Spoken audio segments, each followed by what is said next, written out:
Welcome back to the Upper Tier Podcast, the football podcast we bring you each and every day on the Dynamo Podcast Network. Head over to YouTube, smash that subscribe and bell notification button. Audio versions of the show are available on Anchor.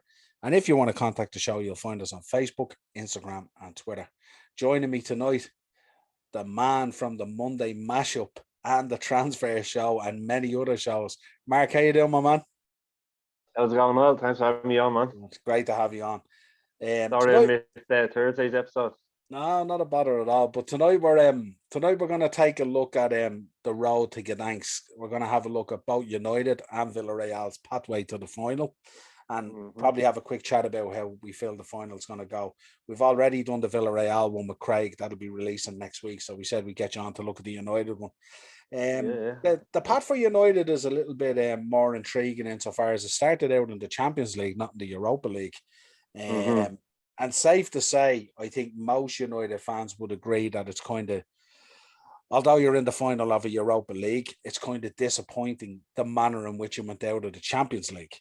You were in full control of the group for so long, and then a disappointing result in Istanbul and disappointing results against Leipzig sort of paved way for PSG to kind of sneak in the back door, really. But we got down through it, so I mean, it started out, back in October, I think it was, first game away to PSG.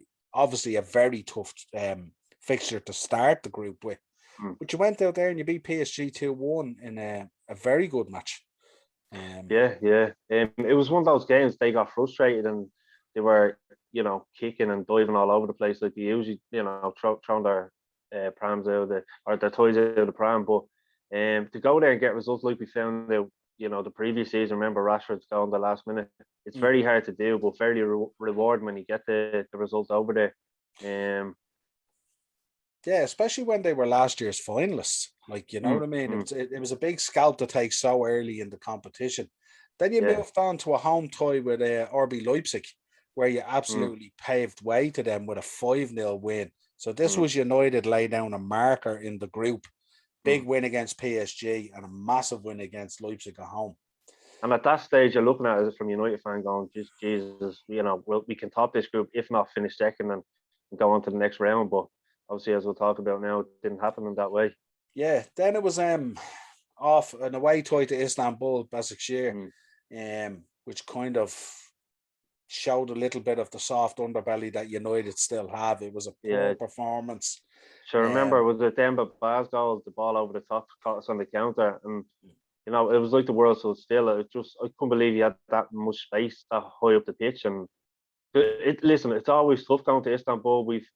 You've probably known, we've known from going there playing the likes of Besiktas, Fenerbahce, Galatasaray, you always know you're going to get a tough match. But I was expecting us maybe to even nick a draw that day. Yeah, it was kind of fair to assume that the ties against Istanbul and the ties against Leipzig were going to be the ones that would decide the group ultimately.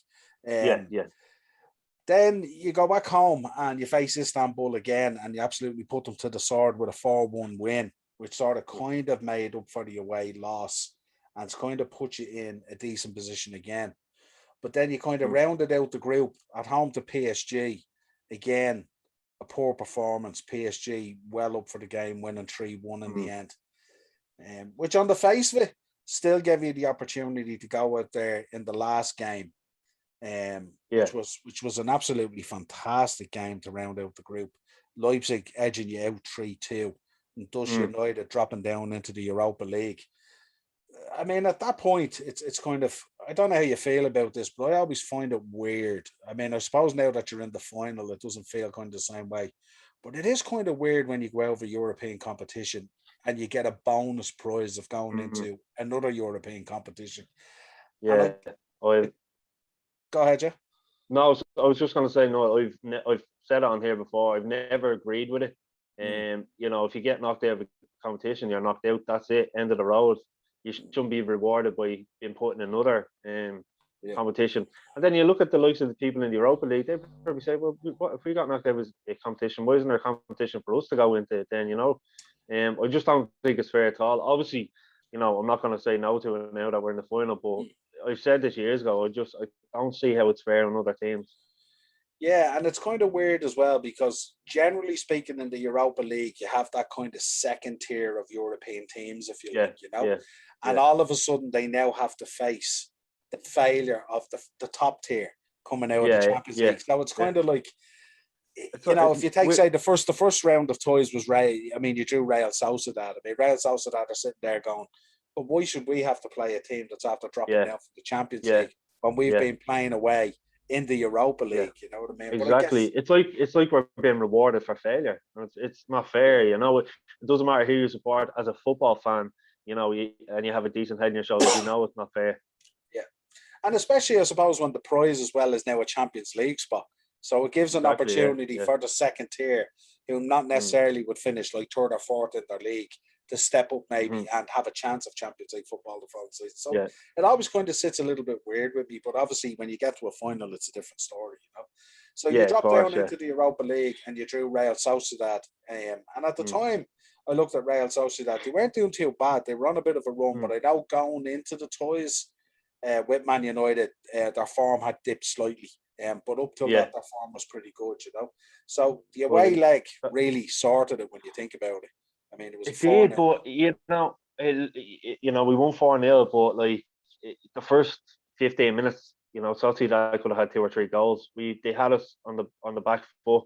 They were dangerous, and I was worried. But then obviously, you know, we got comfortable. We scored a few goals, and but yeah, it was touch and go there for the first 15 minutes. I thought, Jesus, we're up against it here. Yeah, absolutely. And then the return leg at Old Trafford finished 0-0. So it was Yeah, really kind of like, it was really a for bit of you an guys, it was anticlimax, really, wasn't it? yeah, it was training session and really just game management more than anything, Yeah, you know. yeah. So it's safe to say, like, I mean, if you look at Villarreal, I mean, your path to the final, it's been a tough path. Like, I mean, they're top teams that you drew against. You know what I mean? Yeah, It's next up was AC Milan, yeah, who yeah. were on fire in Serie A at the Mm. time, and are still doing very well.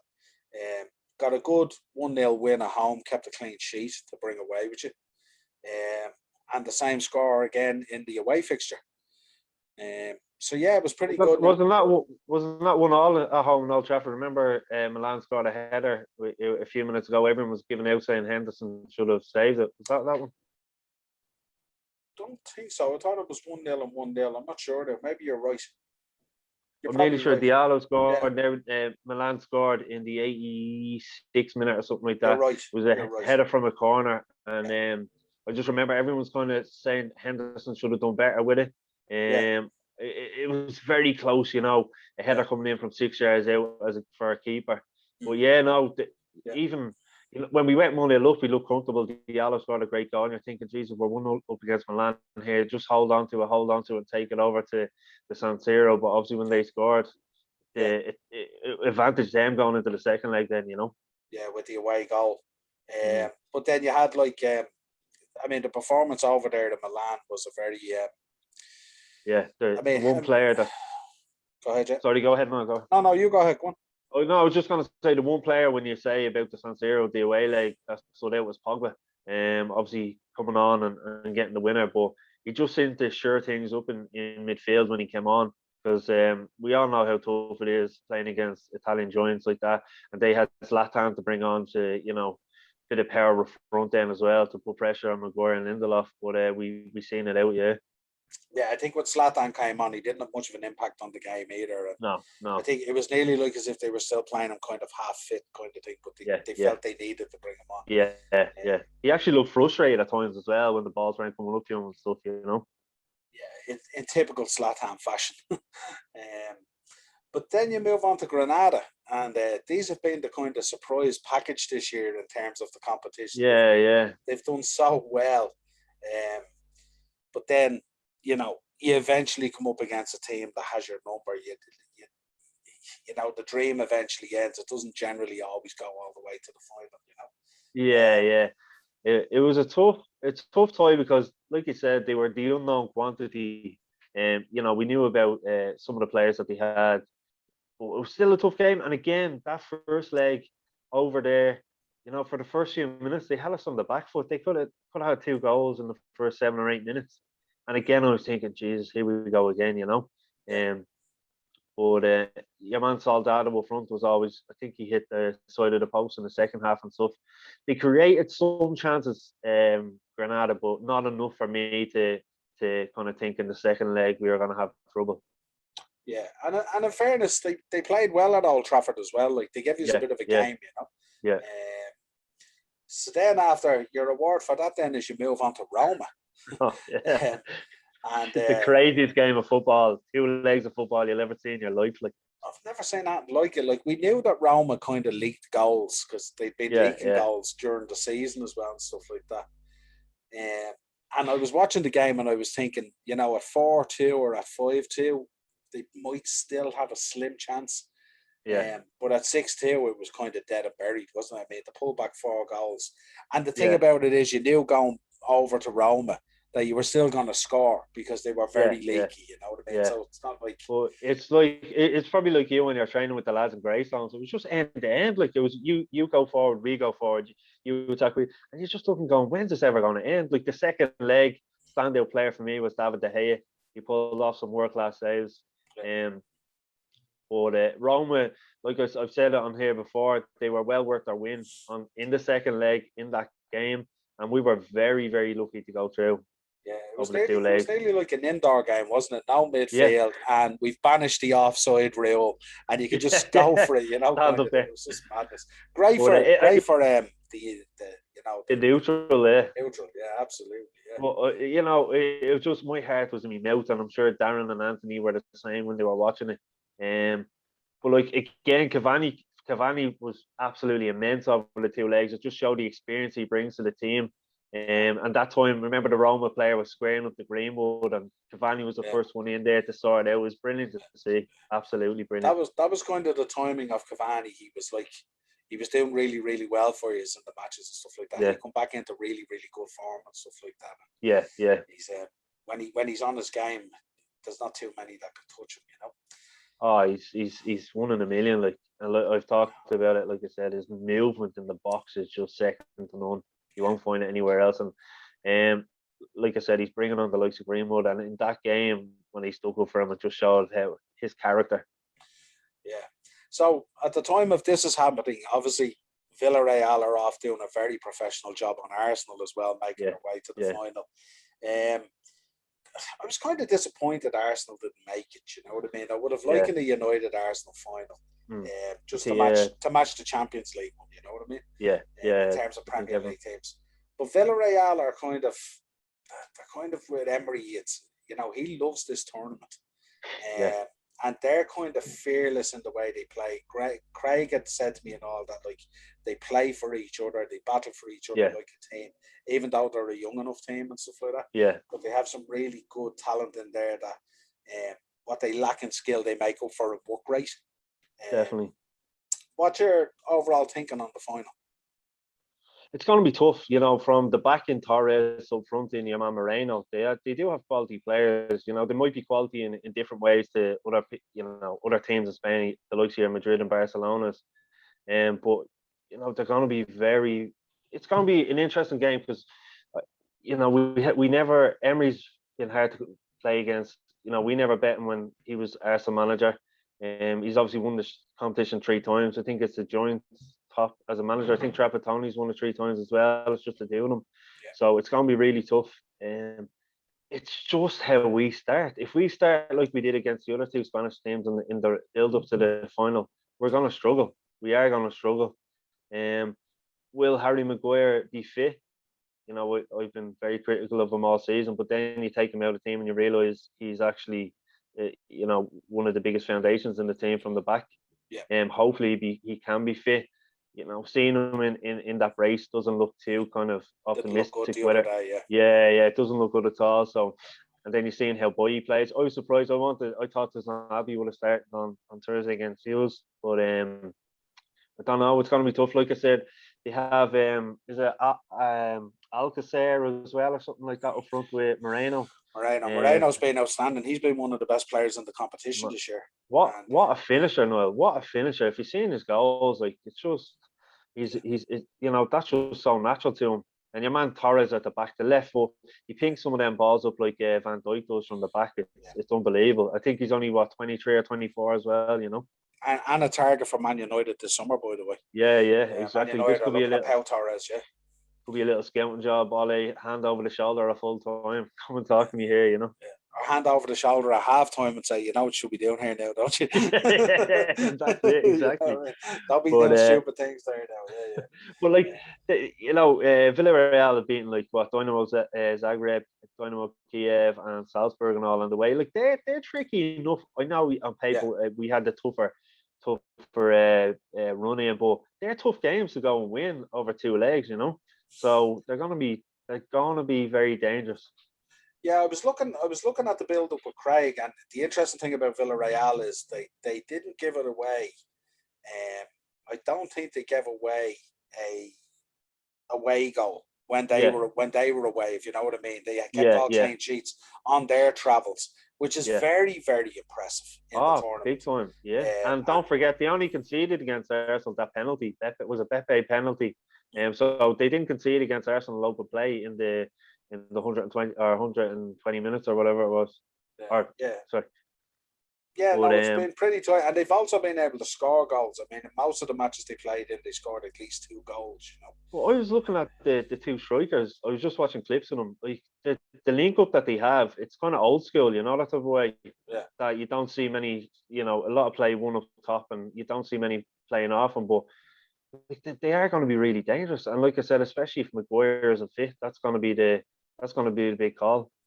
Yeah, that's the fear, because the defense looks very, very, very shaky, and it doesn't really help the goalkeeper either. Because, in fairness, you know, you look at Henderson there the other night, even against Liverpool, he was, you know, he's not a bad goalkeeper. But I mean, when you don't, again, it's like when you don't have that confidence in front of you, that back four, you know, things start getting into your mind. You start imagining things that aren't there, and all of a sudden it starts to unravel, you know. It's like, you know, De Gea will be probably starting, but you look at De Gea, if the two, like you said, the 2 centre backs, and you're gonna be exposed. You know, there's no doubt about it, and it's just gonna be interesting. Like seeing Lindelof playing on the left hand side there, he didn't look comfortable. Boyd was very rash, and you're looking at him thinking, what the hell is he gonna do here? You know, and I've always been a big fan of Boyd when he's come in, but I don't know whether it's because he hasn't been playing enough, but he just looked so rash the other night. I thought he would have been sent off at one stage, the way he was throwing himself about. And it's weird with Solskjaer as well, isn't it? Because whatever way his man management is, he doesn't reward performance. Like, you can go out and you can have a 10 out of 10 man of the match game, and you're dropped. And it's like, you know, as you said with Tunsabi, I mean, he's put in a couple of decent performances for United. I remember there was one against PSG, wasn't there, where he was really, really good, I think it was. And the next game he just got dropped. And then you have the likes of Fred, who gets 3 out of 10, and then he's played in the next game then as well, you know. So played in every game. That's the thing. Like, you look at him giving away the ball and stuff, and then he keeps going with them, you know. It's just, you wonder what goes through his head sometimes. Yeah, he's obviously seen something in training that we obviously are privy to see. Yeah, it must be, because I can't see it. Like, in games he has impressed me with his work rate, but there's only so much your work rate will get you through a game. You need to have that pass. You need to have, you know, that in you. Like, he's a £50 million player, and what I've seen the last while, just like I was saying, Keane was saying with McTominay and Fred there, United are never going to win trophies, and I think he has a very valid point. Yeah, I think when you see Fred dropping deep to pick up that ball, you kind of shiver a little bit, don't you? Because and the funny thing about it is his passing when he was at Shakhtar, wasn't it? His passing when he was at Shakhtar was outstanding. You know what I mean? But since he went to United, he just can't seem to find that rhythm. And I think when he drops deep, it's worrying, you know. And I don't know whether it's because his first season when he came in under Mourinho, he didn't get a look in. Mourinho didn't fancy him for some reason. But when he got a bit of confidence when Ole came in and stuff like that. But watching him the other night, Jesus, for that, the build up was a Firmino's second goal from the from the goal kick, and he passes it out to Shaw. Now Shaw should have put his foot through it, but just terrible at the back we were. And we have that in us. We've had that in us this season a lot, you know. Yeah, I think it's difficult to perform in those games as well, especially that game the other night against Liverpool, because like there's such a build up to it and all the other crap that's going on off the field. Yeah, And then you know what I mean. For you guys, it was really only a banter game, really. You know what I mean, against your rivals. It wasn't really. For us, it was top four or bust. You know what I mean? We had to keep in the race. But for you guys, those guys aren't going to go in full belt. They know there's a European final coming up. You already have second place more or less sewn up. You know what I mean? So there's very little for you to play for in the league except to keep guys ticking over to get to the final. Yeah.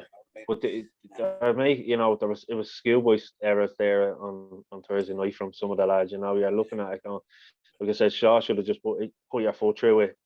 Matic came on, ran into three of your players that led to I think it was your last goal, wasn't it? Yeah. Just stupid stuff. But hopefully, then the next question is the Rashford Pogba situation. What way will he do that in the final? Will it be Pogba on the left? Will it be Rashford on the left? Greenwood has to start as well. So you'd nearly think there's a case for Rashford not starting, wouldn't you? Well, I was speaking to my dad earlier, and the team I gave him was without Rashford in it. It was Pogba from the left, Bruno in the middle, Greenwood out right, and Cavani up top. So I think that should be the way to go. I suppose for Solskjaer, I mean, he knows that like with Rashford this season, he's been struggling for fitness and he's been playing him unfit as well. He knows there's a niggles there, there's a shoulder surgery that needs to happen and various other things. So I suppose in the effort that he's put in, although he hasn't been the Rashford that he can be, I suppose you kind of have to still show a little bit of support from him because he has put the shift in for you all season. Knowingly definitely. Not fit and not an injured. Yeah. You know what I mean? So. No, definitely. But the one thing I would say is like he looks more happy when he's playing on the left. When he's on the right, he's not involved and he kind of looks, down and stuff like that. It's as if, when you're at schoolboy level, you're put in a position where you don't want to be and you're just huffing and puffing around the pitch. You don't want to be on the pitch. That's the way I feel when I see him on the starting on the right hand side. Maybe spending too much time at Martial. yeah. You know what I mean? There's Martial. There's a guy who can't decide where the hell he wants to play, and then when you give him what he wants, he's still annoyed. Exactly. Yeah, but it's definitely going to be an intriguing final, and I mean, obviously it's one. I mean, Ollie needs to get silverware, doesn't he? He badly needs to land something, and Emery is the king of this competition, so it's going to be interesting to see the difference between the two on the night in terms of experience versus the pressure of trying to deliver silverware. And I mean, I suppose you would say, I mean, if you were trying to give some sort of a match prediction, I mean, Pogba has to show up, doesn't he? I mean, Pogba's going to be the one that has to pull the strings. I think if he pulls the strings and delivers what we know he can deliver, Cavani will be there to put the ball in the net. There's no doubt about it. But again, you have to kind of the stars of United against the team rate and the work rate of Villarreal and that sort of staunchness of Emery and the way he goes about his business in a kind of a way, And he'll love it. They will be going in as underdogs, so he'll love that as well. Yeah. It takes a little bit more pressure off him, Yeah, absolutely. But we would definitely look forward to the final anyway. It's definitely an intriguing one. But as always, a pleasure as we look back at United's path and road to Gdansk final coming up Wednesday. So Niall, what's your score prediction? Come on, give it to me now. I'm thinking United on penalties. Oh, interesting, yeah. I'm thinking United on penalties. I think it'll finish. Hopefully it doesn't go that far from your heart. I'm thinking it's going to finish 2-2, and I think United on penalties. That's kind of what I'm thinking. Yeah. I don't know. I just think they